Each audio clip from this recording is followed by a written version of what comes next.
अब आप देखिए, जो सरकार कह रही है, सच में वो कह क्या रहे हैं? वो ये कह रहे हैं कि बाहर से पैसा आया, जो मुद्दा भटकाने की कोशिश है। ये सच में इल्जाम है किस पे? ये सच में इल्जाम है भारत सरकार के गृह मंत्रालय पे। ये सच में इल्जाम है भारत सरकार के वित्त मंत्रालय पे, क्योंकि जो फाइनेंशियल इंटेलिजेंस यूनिट है ये उसका फेलियर है। अगर ऐसा हुआ है तो उसके खिलाफ सख्त से सख्त कार्रवाई हो, सख्त से सख्त, जो हिंदुस्तान के कानून में सबसे कठोर कार्रवाई हो वो हो जाए। लेकिन फेलियर किसका है? ये फाइनेंस मिनिस्ट्री का फेलियर है और होम मिनिस्ट्री का फेलियर। उनका काम था इंटेलिजेंस देना, होम मिनिस्ट्री का काम था अप्रूवल देना कि कौन पैसा बाहर से देगा, कौन उसको रेगुलेट करेगा, कौन मॉनिटर करेगा। अब ये तो सरकार बताए, माननीय मुख्यमंत्री जी और जो लोग कह रहे हैं इस बात को, वो बताएं कि वो क्यों अपने भारत सरकार के मंत्रियों पर इल्जाम लगा रहे इतना बड़ा। उत्तर प्रदेश में लॉ एंड ऑर्डर की स्थिति बिगड़ रही है, ऐसा विपक्षी कह रहे हैं, सरकार कह रही है ऑल इज वेल, राम राज्य है। उत्तर प्रदेश में न लॉ बचा है न ऑर्डर बचा है। लॉ एंड ऑर्डर नाम की चीज अब बची नहीं है, पूरी तरह कोलैप्स हो गई है। आपने देखा हाथरस का जो कांड हुआ, हाथरस के कांड को ये घुमाने की कोशिश कर रहे हैं, अलग मुद्दा दे। इनकी आदत है हर चीज को हिंदू मुसलमान बनाने की कोशिश करते हैं।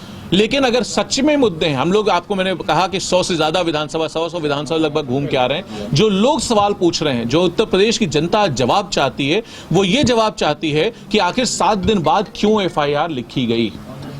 किसको बचाने की कोशिश कर रहे थे लोग? किसके कहने पे बचा रहे थे?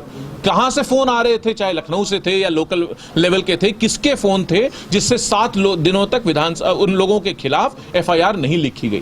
लोग, उत्तर प्रदेश ये जानना चाहता है कि 14 दिन तक उस बच्ची को इलाज के लिए दिल्ली क्यों नहीं भेजा गया, जब हम लोग लगातार ये कह रहे थे कि भाई दिल्ली भेज दीजिए, दुबई भेज दीजिए, सिंगापुर भेज दीजिए। यहां तक हम लोग, मैंने स्वयं मांग की, समाजवादी पार्टी ने मांग की, हमने लॉ एंड ऑर्डर के खिलाफ गवर्नर साहब तक को ज्ञापन दिया, हर चौराहे पे, हर जगह धरना प्रदर्शन किया, लखनऊ में विधानसभा के सामने किया।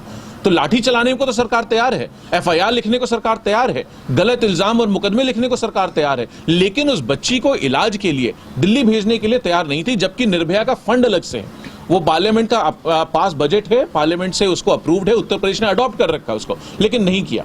उसके बाद जनता ये जानना चाहती है 15 दिन बाद एसआईटी क्यों गठन की गई। पूछना चाह रहा है, जब एसआईटी गठन की गई तो हमारे पत्रकार साथियों से, मीडिया से कौन सा खतरा था जो इनको गांव में घुसने नहीं दिया गया? आपसे कौन सा खतरा था पत्रकारों से? आप बताइए। कैमरामैन और एक पत्रकार अगर चला जाता तो ना 144 का उल्लंघन था, ना लॉ एंड ऑर्डर का उल्लंघन था, ना पीस का उल्लंघन था। लेकिन मीडिया जो चौथा स्तंभ है डेमोक्रेसी का, उसके भी खिलाफ साजिश सरकार रच रही है, लगातार काम कर रही है। उसके गोंडा में एक पुजारी पे हमला हुआ है। गोंडा, सिर्फ गोंडा की बात क्यों करते हो आप? गोंडा में पुजारी पे हमला हुआ, बहुत निंदनीय है, उसकी सख्त आलोचना करता हूं, सख्त खिलाफत करता हूं। उससे सिर्फ गोंडा की बात नहीं है, उससे पहले आप देखो ना, उससे पहले क्या निर्वेंद्र मिश्रा की हत्या नहीं हुई? आप जब लखीमपुर में इतना बड़ी घटना हो गई, आज भी अनशन चल रहा है उसका, लेकिन सरकार की तरफ से कोई जवाब नहीं दे देता।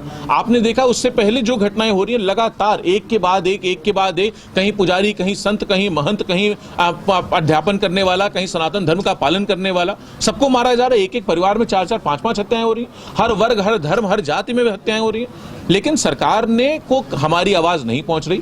सत्ता का अहंकार इतना ज्यादा हो गया है कि आम आदमी की आवाज, आम नागरिक की आवाज, उत्तर प्रदेश की जनता की आवाज इस सरकार तक नहीं पहुंच रही है। जो सरकार 5 साल की संविदा नौजवानों को दे रही थी, उस सरकार की संविदा उत्तर प्रदेश समाप्त करने जा रहा है। 1 साल की बची है, जो कर सकते हो कर लें, उसके बाद इनकी संविदा समाप्त। लोकसभा चुनाव के बाद लगातार कांग्रेस जो है वो मुद्दों को हाईजैक करती नजर आ रही है। जब तक सपा आती है तब तक कांग्रेस कुछ न कुछ प्रदर्शन कर चुकी होती है। देखिए, उत्तर प्रदेश की लड़ाई सिर्फ समाजवादी पार्टी और भारतीय जनता पार्टी के बीच लड़ी जाएगी, बाकी किसी का कोई मतलब नहीं बचा। कोई आदमी कुछ कहता रहे, आप भाई मीडिया वाले साथी हैं, बड़ा नाम, बड़ा चेहरा कोई होता है तो आप लोग उसकी मदद कर देते हो, ये बात सच है।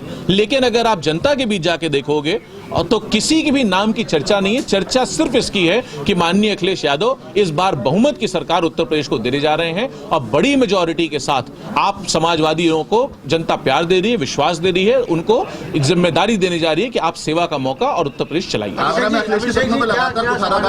मंदिरों की राह पर है जी, मंदिरों की राह पर है समाजवादी पार्टी भी। क्या नहीं, समाजवादी पार्टी समाज के राह पे, समाजवादी पार्टी संविधान के राह पे, समाजवादी पार्टी उत्तर प्रदेश और हिंदुस्तान को आगे बढ़ाने के राह पे, जो कॉन्स्टिट्यूशनल डेमोक्रेसी के हमारे नियम कानून है उनके राह पे, सोशलिस्ट सेक्युलर डेमोक्रेटिक रिपब्लिक की राह पर है। समाजवादी पार्टी हर धर्म, हर वर्ग का सम्मान करना जानती है और अगर जहां भी कहीं किसी भी सवाल ऐसा आएगा, कोई किसी वर्ग से होगा, उसको सम्मान महसूस होगा, उसकी ताकत महसूस होगी, उसको लगेगा ये सरकार बिना किसी द्वेष के, बिना किसी भेदभाव के चल रही है और सबको ताकत मिल रही है। पूर्व मुख्यमंत्री अखिलेश जी द्वारा जो आगरा में पर्यटन के लिए बढ़ावे के लिए कुछ मॉन्यूमेंट्स बनाने की बाबत कुछ बनाने की बात कही गई थी, जैसे आपका मोहन एम्पोरियम था, उसके बाद अब कैफे स्ट्रीट था, इन सबको कैंसिल कर दिया गया है, साइकिल ट्रैक तोड़ दिया गया। तो लग रहा है कि लगातार सपने तोड़े जा आईटी रहे हैं। सेक्टर्स को लेके भी लगातार मांग है। नोडल विषयों का नाम बदल दिया गया। देखिए, नाम बदलने में तो सरकार एक्सपर्ट है। इनको तो सच पूछिए, हत्या का, कानून का कोलैप्स का, मर्डर का, डेकॉइटी का, हीनियस क्राइम अगेंस्ट विमेन का, इन सब का नाम बदल करके विकास रख देना चाहिए। अगर ये विकास रख देंगे तो उत्तर प्रदेश में सबसे आगे आके खड़े हो जाएंगे।